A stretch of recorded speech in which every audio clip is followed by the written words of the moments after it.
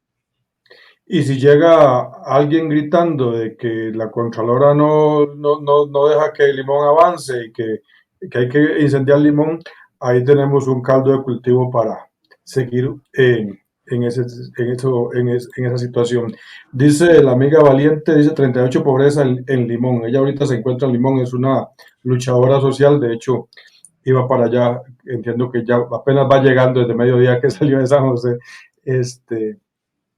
Tenemos una pregunta por acá. Dice Oseas May, bueno, había dicho que, dice, primero dijo, voy a poner esta primero, dice, Doxa, me gustaría que le preguntes al caballero el tema de la lista gris. Entonces yo le pregunté que, bueno, ¿cuál era la pregunta concreta? La pregunta concreta dice, ¿quién tiene la razón al final? ¿El gobierno le echó el pueblo a los diputados que lo resellaron? ¿Cuál fue la posición correcta? La posición correcta fue la de los diputados, porque ya nos sacaron de la lista gris. Entonces está muy claro que lo que los diputados hicieron, en efecto, logró el objetivo. ¿Cuál era el objetivo? El objetivo era salir de la lista gris. Y los diputados hicieron un proyecto que consiguió ese objetivo. Entonces me parece que está muy claro que los diputados tenían razón. Dice Adriana Ross, dice, no solo pobreza, escolaridad más baja en Limón. Tengo otra pregunta por acá para darle espacio a Antonio. Volviendo, vamos a estar brincando desde piedra en piedra entre lo social y lo político. Usted, como decíamos al principio, fue candidato a la vicepresidencia con José María. Actualmente, don Álvaro,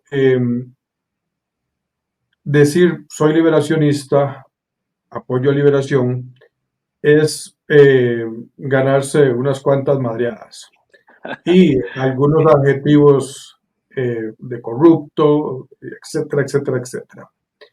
Sabemos que no es el caso suyo, usted nunca ha estado en la función pública anteriormente, pero de gratis se lleva todos esos calificativos, ¿verdad? Entonces, ¿tiene usted alguna aspiración para el 2026 de candidatearse en el Partido de Liberación Nacional para la presidencia? ¿O precandidatearse más bien? No. Yo no estoy en eso. Lo que sí quisiera es ver a un Partido de Liberación que esté listo para poder asumir los retos que quedan después de una administración que se ha dedicado a sembrar odio y a polarizar. O sea, yo creo que Liberación, para ponerlo de esta manera, ninguna democracia funciona si no tiene partidos estables. Esa es una premisa muy importante.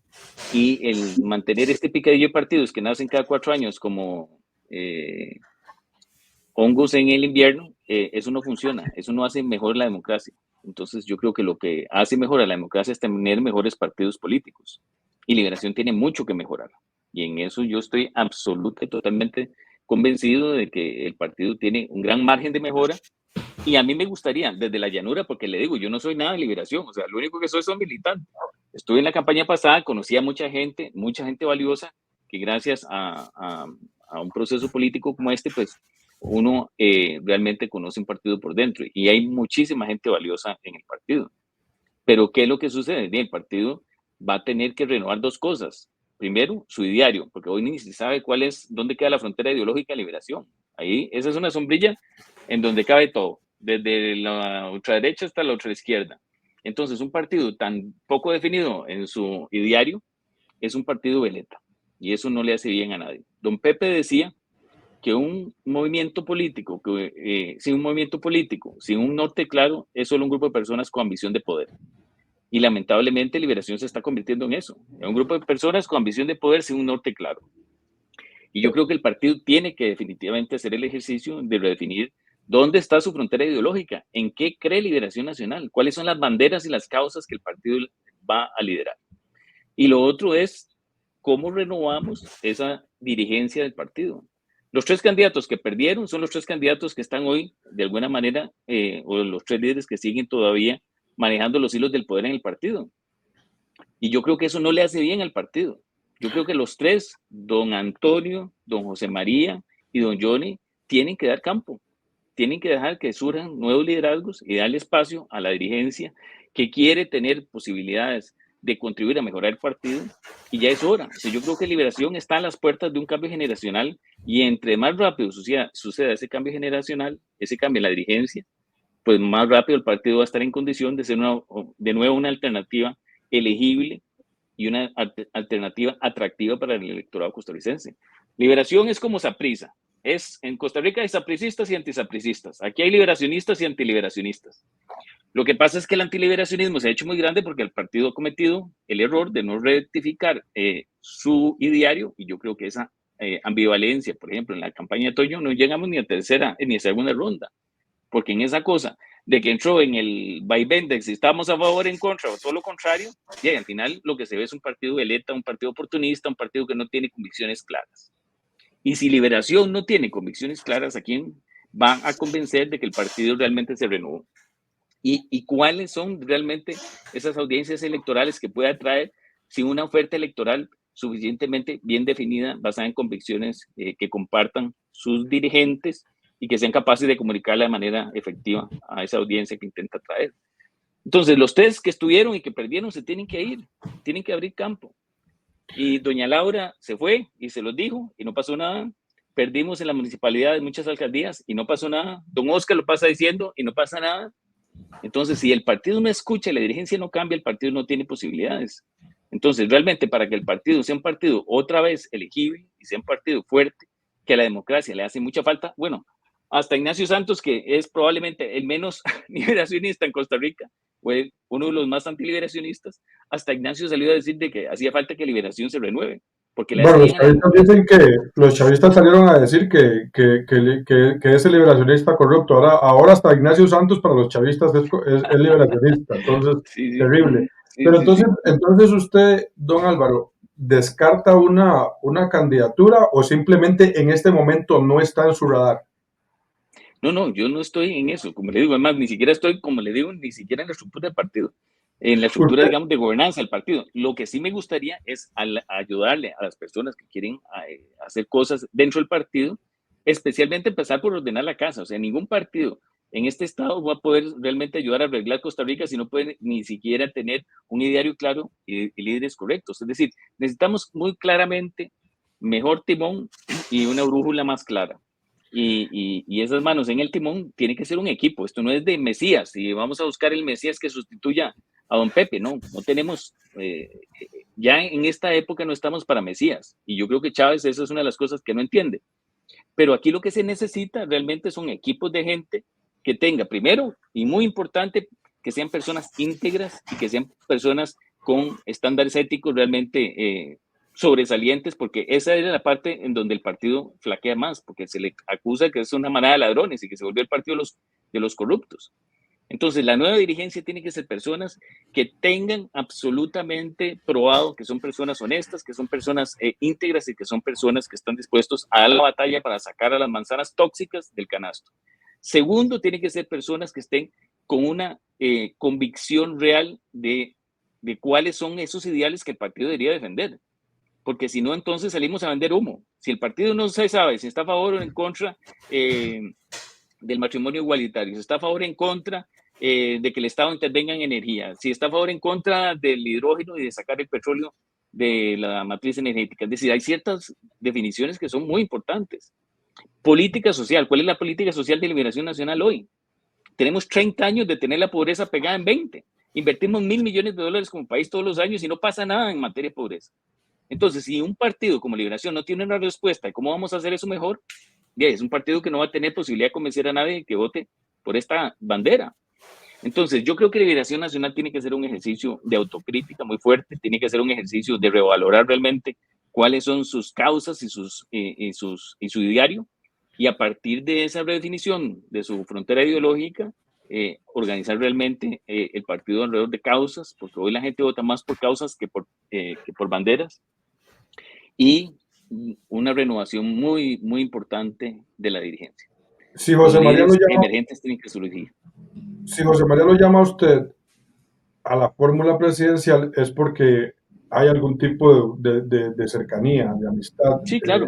anteriormente. Sí. ¿Ha hablado usted con José María sobre esto que usted está diciendo, de que tanto José María como Antonio, como Johnny deberían de darse a dar un paso al lado? Bueno, más allá de Antonio y de Johnny, le ha dicho usted a José María, mira José María, ya, quédate en Asia. Muchas gracias por todo. Gracias por lo que hiciste de traer a Intel allá pero ya, quédate quedito. ¿Se lo has dicho? Mira, José María Figueres es una de las personas más visionarias que tiene Costa Rica. Tiene una visión espectacular de cómo debería de transformarse la economía, cómo vincularnos a los grandes cambios que están pasando en el mundo. Es uno de los políticos mejor informados sobre las tendencias a nivel internacional, pero no es una persona que hoy esté en posibilidad de liderar un partido político ni de liderar una campaña electoral. La última campaña yo creo que fue el último intento de poder convencer a los costarricenses y no fue posible. Entonces yo creo que él reconoce, me parece que es una cosa que como líder maduro que es, reconoce que eso es inviable. Entonces, para mí, ¿cuál es el rol que yo pienso que José María Figueres puede asumir en el partido? Yo creo que un rol como el que tiene los expresidentes en los Estados Unidos, que es un rol del hombre, el statesman que llaman allá, que es la persona esta que está por encima del bien y del mal y que da consejo y comparte su experiencia, su sabiduría con los líderes que van para arriba para poder ayudarles a tomar mejores decisiones. Entonces yo creo que José María haría muy bien ayudar a esa dirigencia nueva que va para arriba, aportar su consejo, aportar su experiencia y acompañar esos procesos desde esa posición por encima del bien y del mal, en donde no esté involucrado en las batallas internas electorales del partido. Y creo que ese es el rol en el que él puede contribuir más, porque yo creo que estas personas tienen mucho que aportarle a Costa Rica, pero tienen que escoger bien el lugar desde donde ese aporte puede ser más significativo. Hay una pregunta que me envían vía WhatsApp y dice que si ya usted se desligó totalmente del figuerismo, Pero bueno, yo creo que esa pregunta se responde y si no me lo aclara, al usted decir que usted en este momento no tiene ninguna representación en el partido, es un militante, ¿no? Sí, es un sí, simpatizante del partido que trabajó al lado de José María y creo que a mucha honra, yo creo que, como usted bien lo menciona, una persona inteligente y visionario, creo que aprendió muchísimo usted ahí al lado de él, pero no por tiene supuesto. ahorita usted no representa al figuerismo. No, no, para nada. Además, yo no represento a nadie.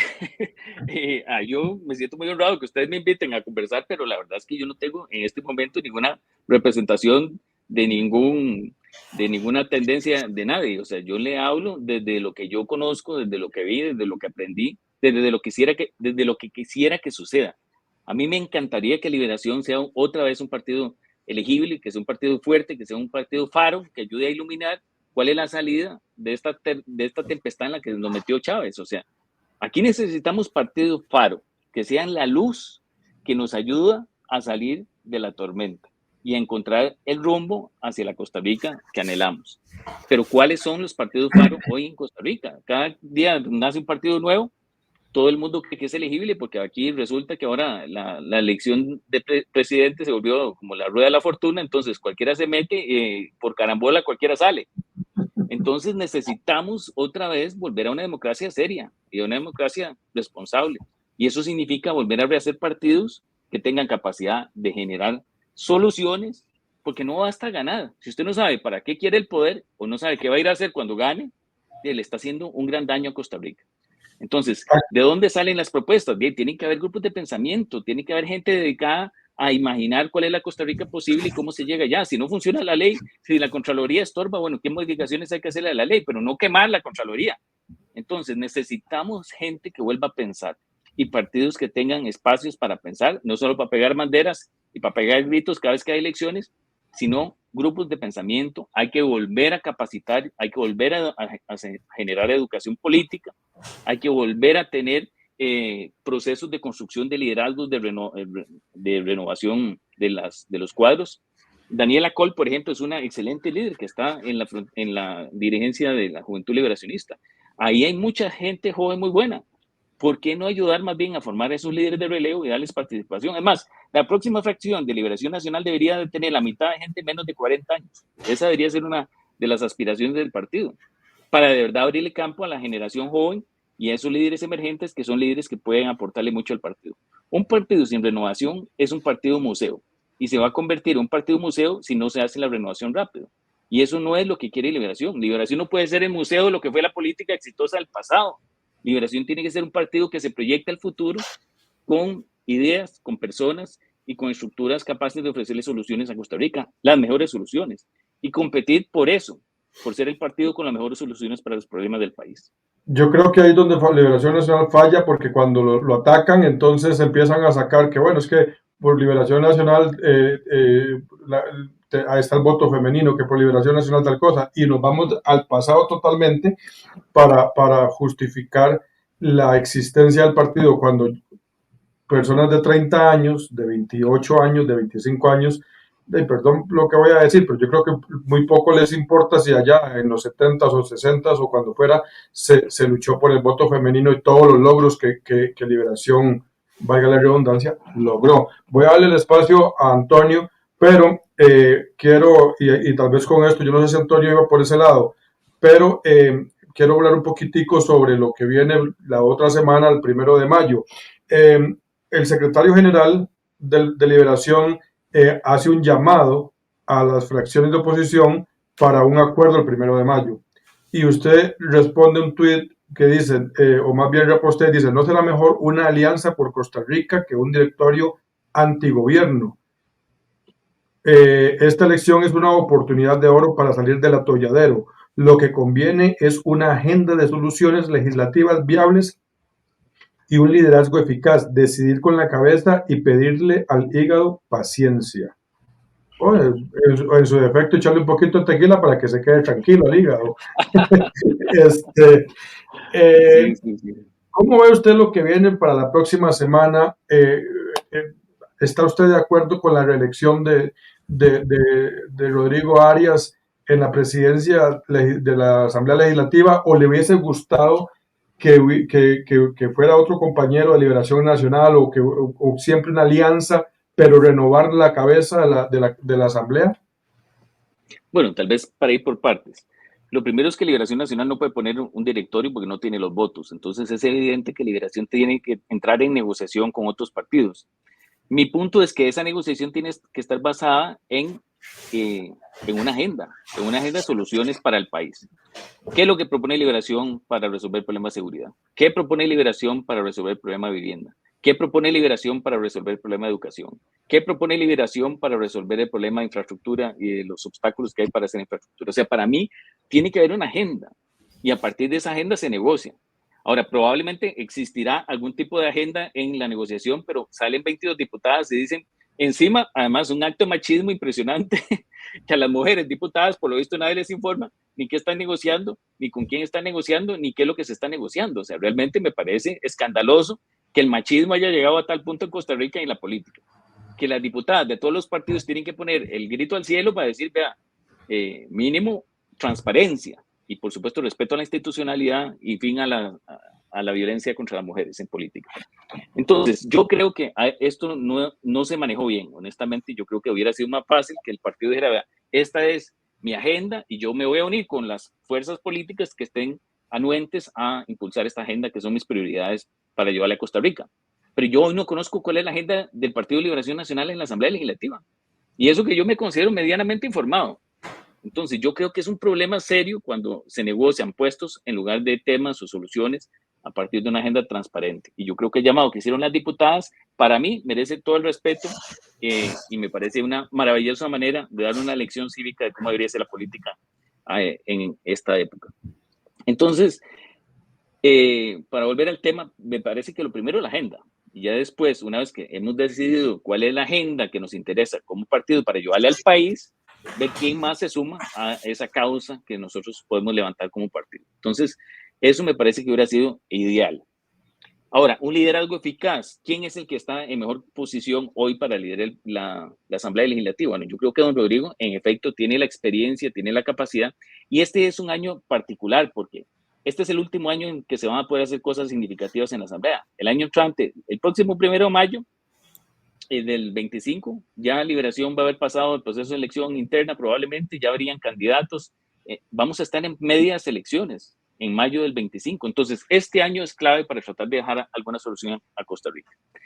Entonces, yo creo que don Rodrigo, si la fracción es la persona que considera que puede conducir el Parlamento, pues me parece que ese voto de confianza de la fracción refleja pues, la convicción de los que están ahí sentados de que la persona que tiene la madurez, que tiene la capacidad y que puede establecer los puentes con las fuerzas políticas, incluyendo el gobierno, para que las cosas avancen. Yo eso lo respeto, me parece que si la fracción lo decidió, es la decisión correcta. ¿Cuál es la dificultad que yo le veo al proceso? Como le digo, para mí, esta cosa del pleito por puestos es un pleito equivocado, es la ruta equivocada. A mí me encantaría, y tal vez que me entierren en cajita blanca, pero a mí me encantaría pensar que los políticos discuten temas para resolver problemas que el país tiene y no puestos para ver quién termina sentado en cuál silla. O sea, yo creo que el tema de las sillas debería ser secundario si realmente hay consenso sobre los temas principales. A ver cuál comisión va a presidir. Sí, el pleito ese por las sillas. O sea, yo creo que el pleito por sillas no nos lleva a ninguna parte. Es un pleito de egos, en el fondo. Entonces, me parece que lo ideal sería que la gente pusiera los egos en el baúl un rato, en la refri, mientras tanto, y colocar sobre la mesa los temas que son básicamente los temas que le interesan a Costa Rica y proponer soluciones más que los temas, porque nada hacemos con decir que todos nos preocupa la pobreza si nadie sabe cómo se arregla. O nada hacemos con decir que sí, todos muy preocupados por la inseguridad, pero no sabemos cómo se resuelve. Entonces, ponemos un escáner y se lo lleva en banda un furgón. O sea, no puede ser posible que nuestra gran estrategia para parar al narco la atropelló un furgón en el puerto. O sea, no hay, de verdad yo creo que a este país le hace mucha falta que la gente se siente a pensar antes de poner un pie en un espacio público donde hay poder. El uso del poder para el bien pasa por un uso del poder responsable y eso requiere estudio, requiere análisis, requiere pensar, requiere reunir a la gente que sabe y a partir de una propuesta de soluciones, bueno, entonces vamos y esperamos al poder porque tenemos unas soluciones que queremos implementar. Pero aquí hemos puesto la carreta adelante de los bueyes. Volvemos al ejemplo de lo que decía un Pepe. Un movimiento sin norte, un grupo de personas con ambición. Eso no puede ser Liberación Nacional. Y sería una desgracia que todos los partidos de Costa Rica se vuelvan en eso, en movimientos, en grupos de gente con ambición de poder. Entonces, de verdad que a la democracia le hacen falta los partidos tienen que comenzar a pensar, a educar, a formar líderes y tener, obviamente, banderas claras que le ofrezcan al electorado para que la gente sepa por qué está votando. Ese me parece que tiene que ser el rumbo y ojalá Liberación sea parte del cambio. Bueno, yo creo que respecto a lo que usted hablaba de las diputaciones jóvenes, hay muchísimo que hacer y ahorita yo voy a hacer un par de comentarios más adelante, pero quiero que Antonio tenga participación. Adelante, Antonio. Gracias, Eric. Don Álvaro, usted mencionaba que usted no representa a nadie, que usted habla a título personal, pero era que los temas que usted ha mencionado últimamente me representan muchísimo a mí. Yo no soy liberacionista, no tengo afinidad con Liberación Nacional, soy libertario, pero tengo las mismas observaciones que tiene usted sobre la democracia costarricense. Hay demasiados intereses personales, son personas que no llegan por un ideario, sino que simplemente quieren agarrar un puesto y no les importa cambiarse de bandera, cambiarse de ideología, mientras les den un puesto, tener un buen puesto, ya sea como ministro, ya sea como viceministro. Eso es lo que andan buscando muchas personas en la política, meterse, a ver qué agarran, a ver si agarran una diputación. Y los partidos políticos, pienso yo, que en general en Costa Rica se han visto infectados por este germen del oportunismo. Entonces, yo creo que no solamente se trata de rescatar a Liberación Nacional, sino de rescatar la democracia costarricense, de rescatar los partidos políticos de Costa Rica, porque tenemos una democracia enferma.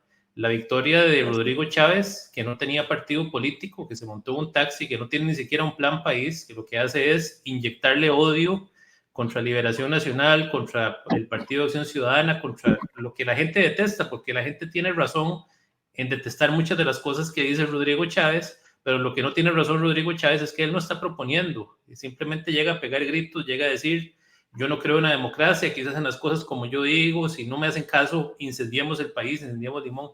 Entonces estamos llegando a un nivel muy peligroso. La pregunta que yo quería hacerle, don Álvaro, después de ese comentario es, hemos visto que estas actuaciones de Rodrigo Chávez parecen más bien que son un poco sobreactuadas, parece que él sigue como un guión para polarizar, ¿verdad? Que él está como en un circo ahí haciendo su numerito, pero ha tenido conversaciones con líderes de diferentes fracciones, porque nos dimos cuenta que se reunía a cenar con Rodrigo Arias muy a menudo para negociar el próximo directorio legislativo. Aunque él dice que no lo dejan avanzar, el punto es que él sí negocia y una evidencia de esto es que cuando Rodrigo Arias le dice no lo voy a apoyar después del berrinche Limón, él envía una carta donde le dice que recapacite, que es que los limonenses quieren eso y que hay que conversar. Entonces, le pide cacao, en términos ticos le pide cacao. Sí. Rodrigo Chávez le está diciendo a Arias, ocupo de su apoyo, porque claro, con ese apoyo consiguió eurobonos, consiguió jornadas 4-3, que aunque se pasaron, se cayeron por un vicio constitucional, nada que ver con los diputados. El Frente Amplio fue el único que le hizo oposición, pero el proyecto fue aprobado y era algo que quería que se aprobara este gobierno. Entonces, sí le han apoyado los otros partidos. ¿Cómo ve usted la fracción de Liberación Nacional respecto a este gobierno? ¿Han sido cómplices, han sido oposición o ha sido un poco de una cosa y un poco de la otra? Yo sé que usted no está dentro de Liberación Nacional, pero mencionó que estaba en un proyecto con Rosaura. ¿Qué tan buena es detrás del circo que se ha montado Rodrigo Chávez? ¿Qué tan buena es la relación entre Liberación Nacional y el oficialismo?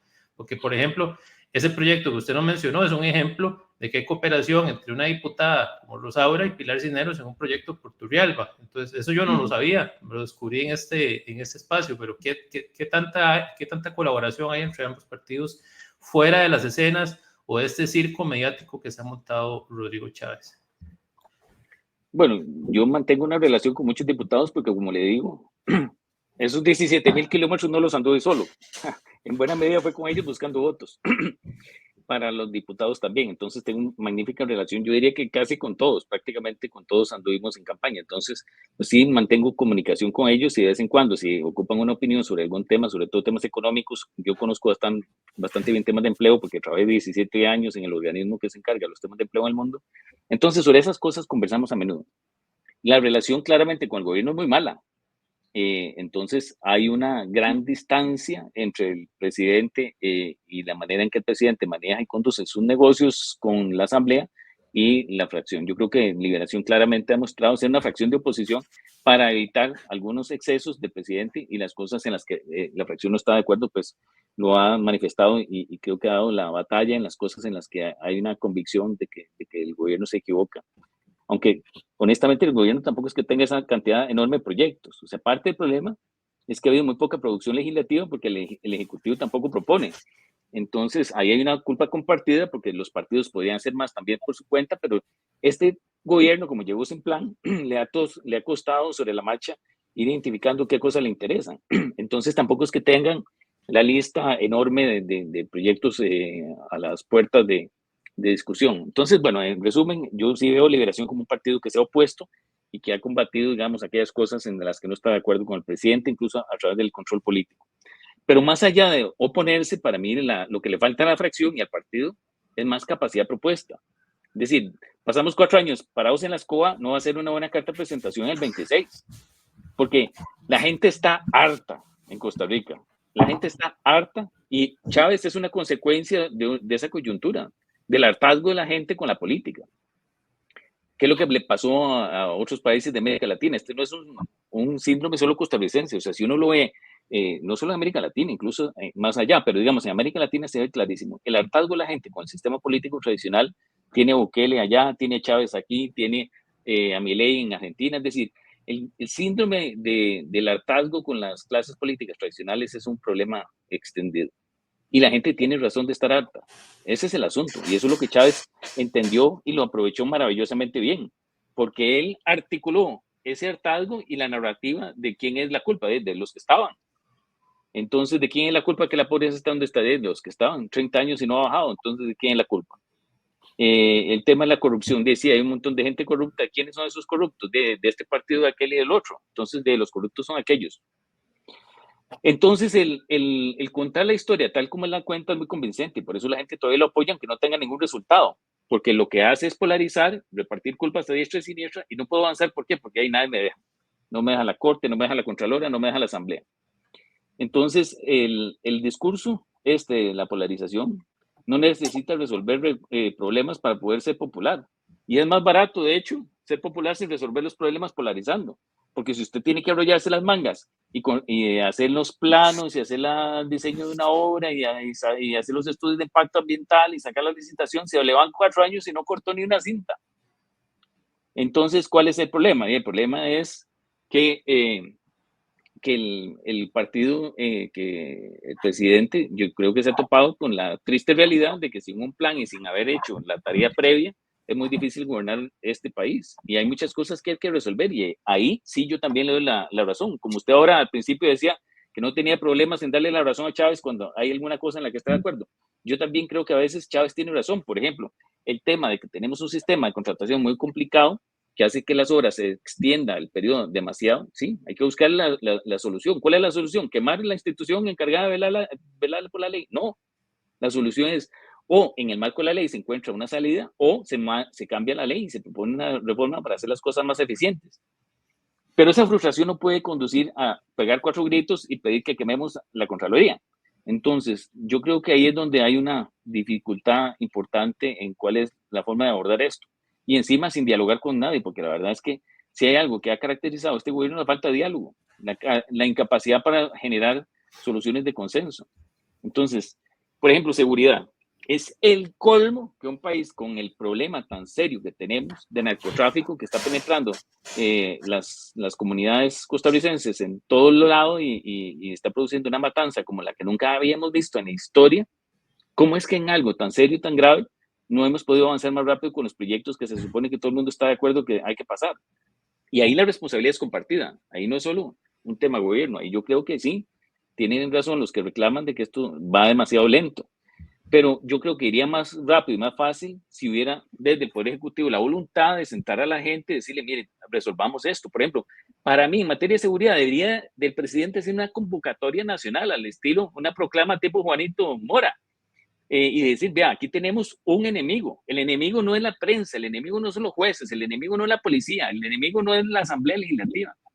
El enemigo es esa gente que está instalándose en las fronteras y que está vulnerando nuestra soberanía porque están tomando control de las tierras, en las costas, en las fronteras, en los puertos, y se están metiendo en las instituciones por detrás, a punta de corrupción o amenazas. Ese es el enemigo. Pero como tenemos esta cosa de que creemos que el enemigo es alguno de nosotros, de los que estamos del lado de los buenos, entonces nos pasamos peleando entre nosotros y estamos dejando que el verdadero enemigo ande por la libre.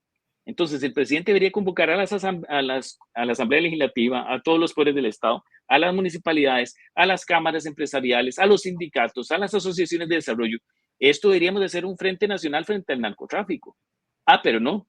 Entonces, el narcotráfico lo arreglamos con un escáner que encima se lo lleva el furgón, y aquí en la Asamblea y en el San José el pleito es entre todos contra todos, por cualquier cosa, que el pleito del día, porque todos los días hay un pleito y la gente tiene que estar harta. Yo estoy harto de ver esta forma de hacer política en Costa Rica y yo espero que más gente está harta para que realmente los cambios ocurran, empezando por la casa, por Liberación Nacional, que tiene que cambiar, porque si no el partido no va a ser elegible. Y en eso tiene razón Toño, por cierto. En lo que no tiene razón es que la manera de arreglarlo es ir a hacer una coalición con todos los partidos que no creen en lo que Liberación cree.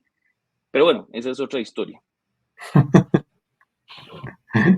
Eso es una historia que a mí me encantaría también tocarla, así, aunque sea por encimita. Por lo que entiendo, entonces usted no está de acuerdo con una coalición eh, de partidos donde esté Liberación Nacional. Y perdón que haga paralelismos con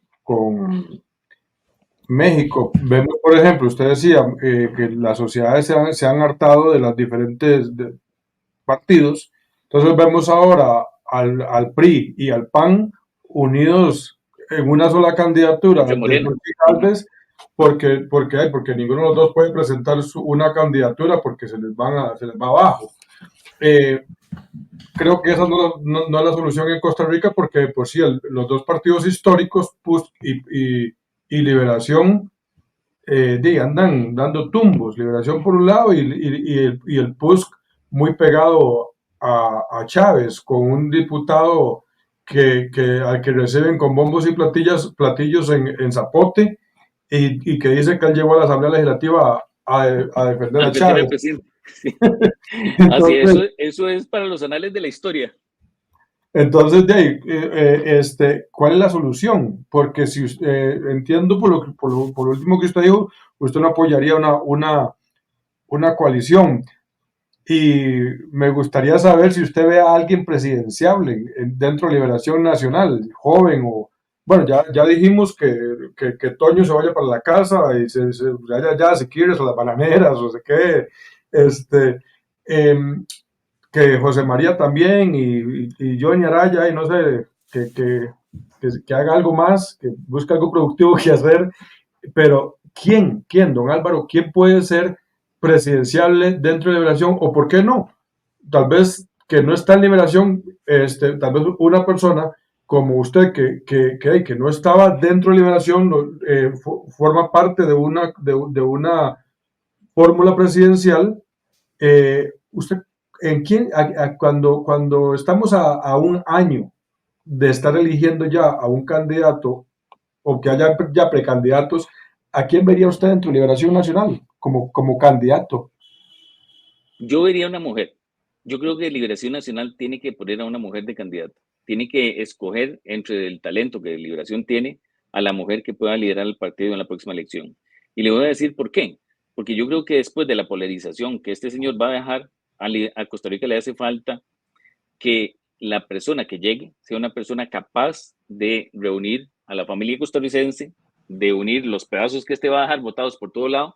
Y yo creo que las mujeres son especialmente hábiles en esa función, digamos, de restablecer la paz en una familia atormentada por un machista que dejó esto patas arriba.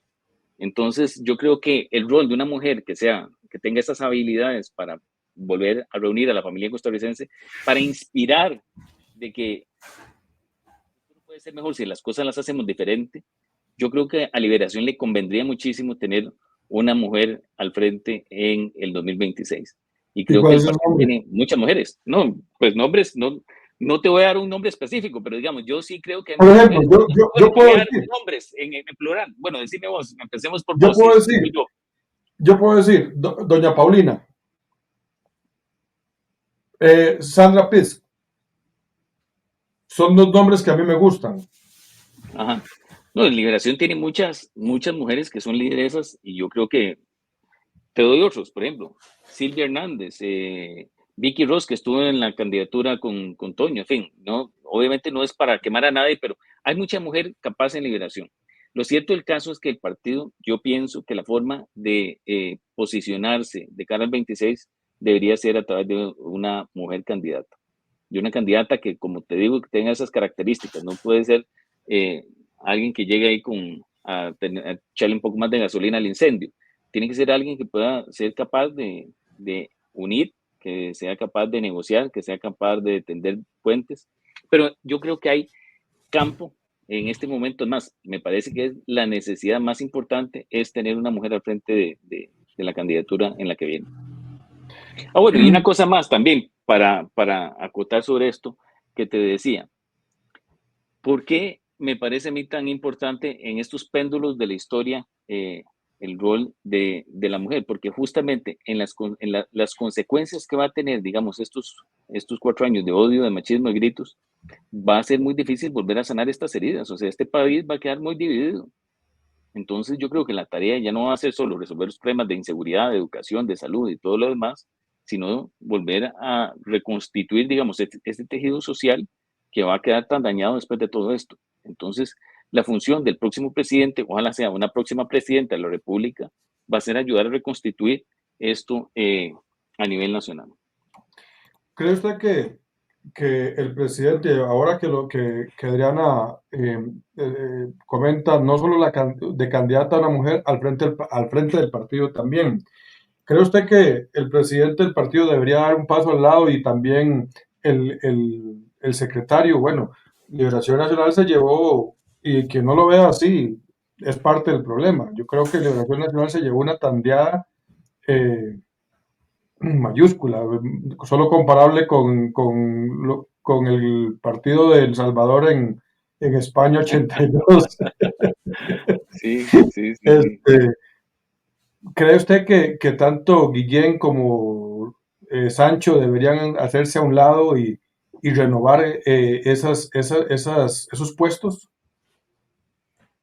Mira, yo creo que por lo menos Miguel ofreció poner su nombre a escrutinio por parte de los órganos de gobernanza del partido. Me parece que esa es una actitud valiente y la actitud correcta. Esa es la actitud, digamos, de un líder en la democracia europea. Usted pierde una elección, usted pone su cabeza a disposición del partido y que el partido decida. Sancho no lo hizo. Yo creo que hubiera sido un buen gesto que ambos hubieran dicho, vea, nosotros estamos al frente de esto, nosotros ponemos a la orden del partido nuestra carta de renuncia si el partido así lo quiere. Yo creo que la actitud de Miguel fue la correcta y me parece que sería muy bueno que ojalá se evalúe el rol que ambos tienen y sobre todo, digamos, con miras a lo que sigue. Porque lo que sigue es esencialmente va a ser muy importante. Tal vez no es como alguna gente lo pone, la vida, muerte y Liberación Nacional. La Liberación va a sobrevivir y va a tener diputados en la que sigue, tiene 29 alcaldes, es un partido que sigue siendo el partido más grande. Entonces, por eso te decía que es como el Saprissa del fútbol, o sea, en el fútbol. Ya es el partido más grande. Duélale a quien le duela. Y es el partido que más ha hecho en la historia, y es el partido más longevo, y es el partido que tiene más presidentes en toda la historia de Costa Rica. Pero es un partido que no puede ser un partido museo, no puede ser el partido en donde usted va a estudiar la historia de un partido glorioso. Usted lo que quisiera es un partido con un futuro glorioso o con un futuro esperanzador. Y para eso el partido tiene que inspirar. Yo estoy harto de que en las últimas 3 elecciones o más, yo no sé, yo creo que en las últimas 3 en particular, la gente se ha dedicado a votar en contra. La gente votó en contra de Fabricio y así llegó Carlos. La gente votó en contra de José María y así llegó Chávez. Entonces nos hemos dedicado a votar en contra porque falta inspiración. La gente vota por miedo o por odio, pero no vota por inspiración. Uno no ve inspiración, no ve que la gente va con el corazón henchido a poner el voto por una persona que lo inspira y que lo motiva y que le genera emociones positivas. Esta política en Costa Rica se volvió básicamente una zona tóxica, donde cada 4 años a ver quién es el menos tóxico, y la gente termina al final votando por eso, por sentimientos negativos. La gente vota contra aquel porque lo odio, vota contra aquel porque pienso que es un ladrón, vota contra aquel porque es un acosador, vota contra el otro porque piensa que el diablo vive en la Virgen, en la Basílica de Los Ángeles. Entonces la gente se dedicó a votar en contra, pero no hay un voto basado en la inspiración, en la esperanza, en la ilusión de que realmente el futuro puede ser mejor con un grupo de gente decente, capaz y con ganas de servirle a Costa Rica. Eso es lo que yo añoro, y ojalá Liberación pueda hacer el cambio necesario para que sea el partido que inspira, y que inspira cosas positivas. pero yo creo que hay un gran desafío interno.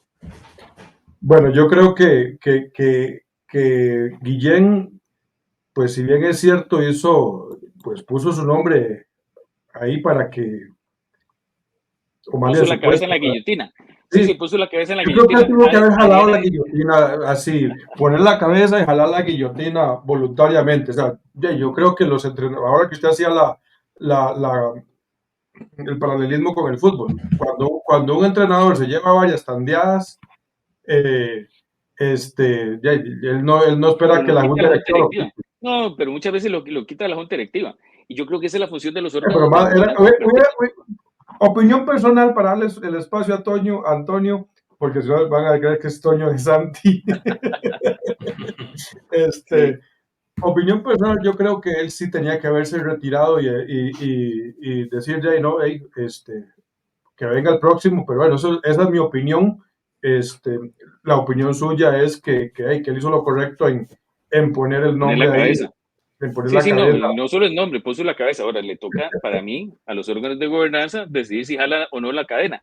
Pero yo creo que es un tema que tiene que evolucionar. El partido tiene que evolucionar a tener mecanismos de rendición de cuentas. O sea, si usted no funciona, como en béisbol, usted ve que el pitcher, ahí ya después de un par de tortas, se acerca el entrenador y mire, ¿sabe qué? Ahí está el otro calentando, y de una vez cuando vengan calentando al otro ya se sabe lo que sigue. Mira, hazme un favor, anda, tráeme un vasito de agua y quédate por allá. Adelante, Antonio. Sí.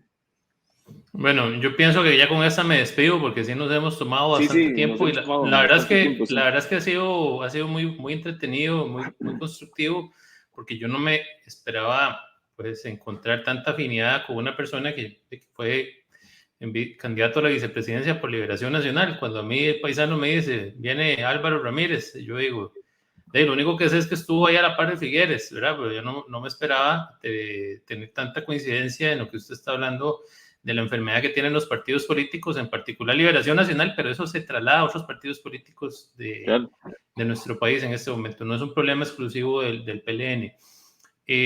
Yo pienso que lo que estamos haciendo, paisano y este servidor, es generar espacios de diálogo, discusión. No crean que uno no le pica la manita para decir, voy a ir a devolverle a Chávez lo que se merece, porque hay trolls que lo pasan atacando a uno, hay pegabanderas que son muy ofensivos y uno le da la gana de responder, les puede responder, pero yo pienso que eso es rebajarse a nivel de ellos, y lo que necesita Costa Rica en este momento es que seamos todos partes de la solución, ¿verdad? Porque si un grupo propone que tengamos diálogo, que empecemos a conversar sobre el país, pero un grupo empieza a provocar y caemos en la provocación y nos volvemos a agarrar entre todos por pequeñas diferencias, no se va a poder construir. Y yo pienso que hay que, aunque obviamente no es el estilo de Chávez, hay que invitar a los chavistas a ser parte de esto, porque si no se van a sentir excluidos y van a decir, es que los corruptos nos quieren fuera porque les estábamos moviendo el piso, entonces no nos quieren incluir en las soluciones del país. Entonces yo pienso que estratégicamente no los puede dar uno fuera, aunque ya sabe uno que ellos lo que quieren es imponer este culto a la personalidad, que todos los problemas del país los resuelve un gritón berrinchoso que no sabe ni lo que va a hacer porque no lo sabe, pero que le echa las culpas a otro y entonces que con eso se soluciona todo. Pienso que le está diciendo yo a Paisano que más adelante podríamos evaluar la posibilidad de hacer este tipo de conversatorios en vivo allá con los diputados para que las personas, eso es algo que ha faltado mucho en Costa Rica, y es que aprovechemos estas tecnologías digitales que son relativamente gratuitas, ¿verdad? Son muy accesibles para todos, para que en vez de estar promoviendo los pleitos, porque es que los pleitos es lo que más se viraliza, Usted se pelea con alguien en redes sociales y eso se hace viral, todo el mundo lo está viendo y todo el mundo está comentando. En cambio, usted habla de cómo resolver un problema y mucha gente dice, uy, qué aburrido. Sí, eso no es popular. Entonces hay que tratar de promover ese tipo de actividades y tener como un balance, ¿verdad? Entre ser un poquito animado, un poquito serio, porque si uno es muy serio, tampoco mucha gente se siente excluida, no les interesa la política. Entonces yo pienso que ahí está la clave de buscar espacios respetuosos, amenos, un poco entretenidos para que la gente se vaya involucrando y sean parte de la solución, porque mucha gente hoy ya no confía en los políticos tradicionales y tienen mucha razón, porque muchos partidos se convirtieron en clubes electorales de poner políticos a dedo para que las personas que pagaban para una candidatura, decir, yo pongo tanto dinero y se garantizaban una diputación o se garantizaban un puesto en el eventual gobierno, y entonces se convirtió en un juego de tronos, digámoslo así, ver quién agarra el poder, a quién apuñalan. Los partidos políticos tienen prácticas muy sucias dentro de sus partidos, a los que no coinciden con los intereses de una persona que quiere un puesto político, a veces le meten la puñalada por la espalda a sus mismos compañeros de partido, y eso es muy serio lo que está ocurriendo en este país. Y lo vimos, por ejemplo, con la diputada Vanessa Castro, que la quisieron sacar de un contrato que tenía con alguien de Repretel porque algo le hizo el presidente, que no sabemos. La sacaron. No sabemos. No es que la quisieron sacar, es que la sacaron. Sí, perdón, la sacaron. Y no supe mucho porque intentamos conversar con ella, no pudimos hacerlo, pero es un caso serio esto. Y hemos visto cómo se ha convertido en tendencia de que si un grupo de personas, un medio de comunicación, habla mal del gobierno, entonces llegan un montón de personas y trolls, que yo no sé si les pagan o que si es puro fanatismo, pero igual llegan y te empiezan a insultar y empiezan a decirte que te paga Liberación Nacional, que te paga la prensa canalla, que te paga. A mí me han dicho que soy del Frente Amplio de Liberación Nacional y de la prensa canalla, y yo toda mi vida fui crítico de esos partidos, pero hoy me arrepiento de estar en esta Costa Rica de hoy, que es una Costa Rica con alto falta de empleo. Para mí eso es una crisis económica, lo que hay en el país, y una crisis de seguridad. Y no hay soluciones en la vista, lo que hay es repartición de culpas, y para mí no se le puede echar toda la culpa a Chávez, porque eso sería darle la razón, ¿verdad? Que lo estamos echando la culpa a él. Es culpa de un sistema que ha venido sistemáticamente fallando en encontrar soluciones, en hacer políticas país, y que el último paso de la degradación es tener un populista, un gritón que reparte culpas. Entonces tenemos que ver cómo construir algo que sea mejor a lo que teníamos antes, porque si no mucha gente va a creer esto es lo que quieren, es recuperar el poder, volver a seguir robando, y la gente no se va a tragar eso. Hay que construir algo que sea mejor. Entonces, yo me pongo a las órdenes, don Álvaro, yo humildemente lo que uno puede hacer, pero me gustan sus planteamientos, tal vez no dentro de Liberación Nacional, pero de la parte de comunicación, quedo a la orden para colaborar en cualquier tipo de proyecto. También yo trato de hacer lo mismo con otros partidos. Los partidos pequeñitos hay que dejarlos, uno no los puede cerrar porque ellos tienen derecho a participar. Hay personas muy valiosas en partidos pequeños. Claro. Yo pienso que el abogado que tuvimos, perdón, ¿cómo es que se llamaba? Que Bueno. Nos encontramos los dos. Me acuerdo del rostro, pero no me acuerdo del nombre.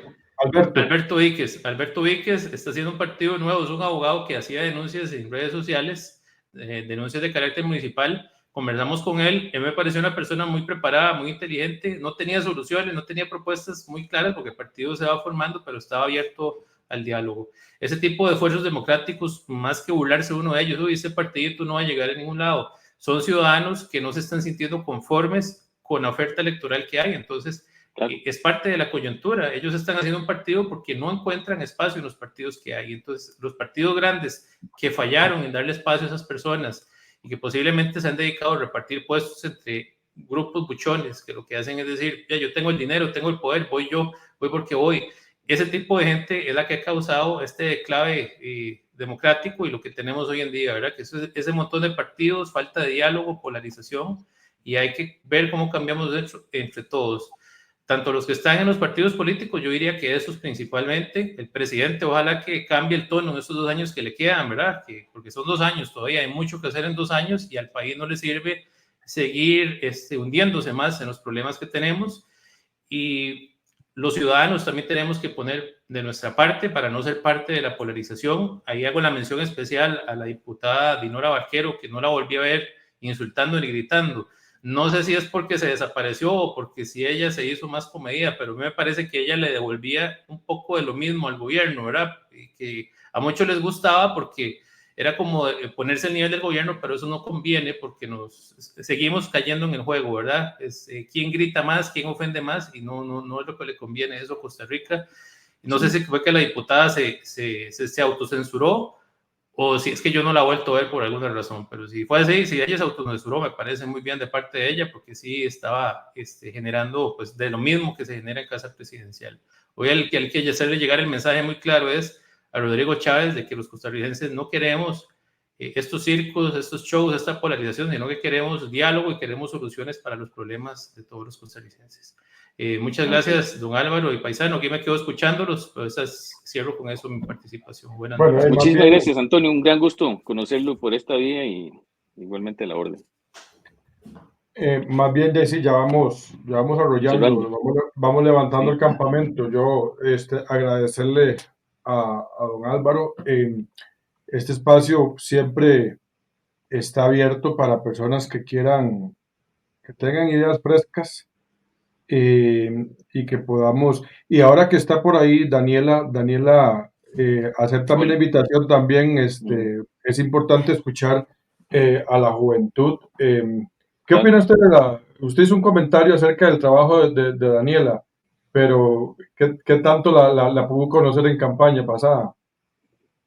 Lo suficiente para valorar mucho sus capacidades y su entusiasmo y el liderazgo que tienen la juventud liberacionista. Yo creo que gente como ella, y además mujer, lo cual todavía le agrega mucho más valor al liderazgo que ha desarrollado, son las personas que hay que nutrir con capacitación, con acceso a las mesas en donde se toman las decisiones, para que el partido realmente escuche y refleje la voz de las juventudes.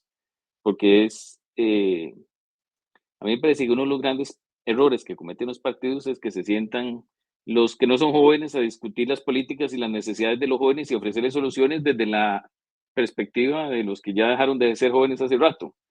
Entonces yo creo que los jóvenes muchas veces los usan nada más para ir a pegar banderas y hacer bailes y salir en las fotos para que se vean los partidos y el candidato más joven, y después se les olvida invitarlos a las mesas en donde están decidiendo las políticas que el partido va a ofrecer, y las discusiones también sobre quién debería ocupar las posiciones clave en la Asamblea Legislativa o en un futuro gobierno. Entonces, yo creo que las juventudes hay que respetarlas mucho más y hay que darles el protagonismo y no darles, porque en realidad tienen el derecho ganado de ser protagonistas en los procesos electorales, y creo que a través de la organización de la juventud dentro de los partidos hay un enorme espacio para poder mejorar a los propios partidos, inyectando no solo la visión de esa gente, sino la energía que tiene la gente más joven en un partido político. Porque de nuevo, si solo aparecen las personas que fueron glorias del partido en los 70s y en los 60s, el partido se va viendo cada vez más como un partido en vez de extinción. Y lamentablemente ese es el gran desafío. O sea, por eso les decía, para mí, por ejemplo, sería maravilloso que la próxima fracción tuviera la mitad menos de 40. Yo creo que eso el Frente Amplio lo ha hecho muy bien. Le ha dado mucho más participación a gente joven y es una fracción muy cohesionada. Y uno puede estar de acuerdo o en desacuerdo, pero si hay algo que los distingue es que son muy consistentes. Es decir, hay una línea ideológica muy clara y gente joven que además le habla a los jóvenes en el lenguaje de los jóvenes. Y yo creo que a Liberación le hace falta dar ese paso. Entiendo que se aprobó dentro de Liberación Nacional que los jóvenes no paguen Sí. inscripción. Bueno, esa fue una propuesta que hizo, de hecho, el Grupo de las Juventudes, que Daniela tuvo una reunión hace poco, hicieron esa propuesta, no sé si ya se aprobó, pero me parece que es parte de reducir, digamos, barreras de acceso de las juventudes a los puestos y sobre todo a los espacios de toma de decisión del partido. Entonces, en la medida en que el partido le dé y tenga, digamos, la oportunidad, más que darle, es aprovechar y nutrirse de las ideas, de la visión de mundo que ellos tienen, porque al final, ¿quién va a elegir el próximo presidente de Costa Rica? Si las juventudes cada vez más son el porcentaje más importante del votante, y si nosotros solo somos atractivos para los de 50 o más o para los de 60 o más, somos una especie de extinción. Entonces necesitamos realmente un partido que se siente, que se vea fresco, no solo en la foto, sino en las ideas y en la dirigencia, en los liderazgos. Y un problema ahí tal vez también, bueno, ojalá que Chico y Norita escuchen y vean este live. pero digamos, cuando tenemos a Brangini como diputada y llega Chico, tenemos a Rolo y llega Norita, tenemos a De Santi y llega Andrea, entonces eso da una mala imagen al electorado. Está bien, está mal, yo creo que no hay nada ilegal en eso, pero sí deja esa sensación que la gente tal vez está qué es lo que la gente está repudiando. Lo decía la diputada Sofía el otro día acá, en el Frente Amplio, usted hace la mención ahorita del Frente Amplio, Sí. el Frente Amplio, ellos se ganan las candidaturas con el trabajo que hacen en las bases. Entonces, Claro. por ejemplo, vemos a una joven como Daniela trabajando, pero de ahí no se le toma en cuenta para una candidatura. Estaba tratando ahorita de recordar el nombre de esta muchacha que vive en Guayabos. Ella fue asesora y ocupó el puesto número 14, son 14 o 18 por San José. Sí, ¿Cuántos son? no me acuerdo, sí. Bueno, No me acuerdo cuántos son en total, pero sí, hay gente que la ponen ahí nada más para relleno. Sí. Y que es simplemente relleno. Entonces, o sea, yo creo que los Toños, que los apellidos, que los Barquero, que los González, que los Nicoláses, ya se pensionen y se queden en sus respectivos lugares. Y lo digo con todo respeto, yo estimo a todos ellos, pero que les den espacio a la juventud, de verdad. Pero bueno, si seguimos, van a tener Nos que va a traer dar medianoche. Sí. nos van a tener que traer una botella de vino porque si no, no hablo más. Esto, en lugar de un live fue así como una telenovela tipo Netflix de varios episodios. No, yo encantado de conversar con ustedes cuando tengan gusto. Como les digo, yo lo que les doy es mi opinión. He aprendido mucho de cómo funciona un partido y cómo funciona la democracia costarricense en la fase electoral. Tengo relación con gente de todos los partidos. Mire, yo, mis 17 años en la OIT, a mí me tocó trabajar en Costa Rica con casi todos los gobiernos. Conozco casi todos los presidentes personalmente, prácticamente desde Oscar Arias, su primera versión, hasta la fecha. He tenido contacto con todos. Entonces, sí me apasiona el servicio público, me apasiona el desarrollo, cómo ayudarle a las comunidades a que haya empleo, que haya mejores oportunidades de trabajo. Eso es lo que me encanta de lo que estamos haciendo en Turrialba. Pilar Cisneros se ha puesto realmente la camiseta y nos ha ayudado muchísimo con Rolando, con Rosaura, con Alejandro Pacheco de la unidad. Ahí realmente se ha creado un mini ecosistema de lo que debería ser la democracia en Costa Rica y de lo que queríamos estar haciendo en materia de desarrollo. A mí me encantaría que pudiéramos replicar eso que estamos haciendo ya. Vea, Pilar Cisneros estaba con nosotros el sábado pasado con brocha en mano, debajo de un aguacero que estaba lloviendo y todo, ella con brocha en mano pintando uno de los baños en Guayao, Alejandro Pacheco jalando sacos de piedra conmigo para los senderos, Rosaura botando latas de zinc de uno de los edificios con el equipo que estaba de apoyo. O sea, esa imagen es lindísima. Eso es Costa Rica. Esa es la Costa Rica que a mí me encanta y la Costa Rica que a mí me inspira y la Costa Rica que yo quisiera ver más en el futuro, en donde ya no importan las banderas, todos estamos arreglando Guayao para que se vea bonito, para que la gente venga más a Turrialba y tengamos más empleo en Turrialba. Y todo el mundo brocha en mano, saco al hombro o martillo en mano y están todos haciendo una obra por el bien de una comunidad. Eso es lindísimo. La próxima vez que vayan para allá, yo me apunto. Bueno, tú no lo sabes, yo soy turrialbeño. ¿De verdad? Sí, señor, yo nací en Turrialba, Chitaría de Turrialba. Y sí, señor, me encantaría irme y compartir con ustedes y llevarme a mi hijo adolescente de 15 años. Claro. Yo me llevé el mío de 18 a jalar sacos de piedra también. Ya tiene mi número de teléfono, avíseme la próxima vez que vayan para allá y compartimos. Y es que esa es la Costa Rica que necesitamos. Que gente que de otros partidos se unan, gente que no tienen partido. Yo no tengo partido, tengo muchísimas buenas amistades dentro de Liberación Nacional, pero no soy militante, pero me encantaría que se acabe esta violencia de la cual yo también en algún momento he sido parte, porque es que uno responde, al final de cuentas, tanto va el cántaro al agua que se rompe y tanto lo molestan a uno que uno termina respondiendo. Pero bueno, vamos a terminar aquí. Buenas noches. Bueno, un placer. Buenas noches, un gusto. Encantado. Voy a terminar, no se me vaya, voy a terminar y para despedirnos fuera. Termino aquí la transmisión.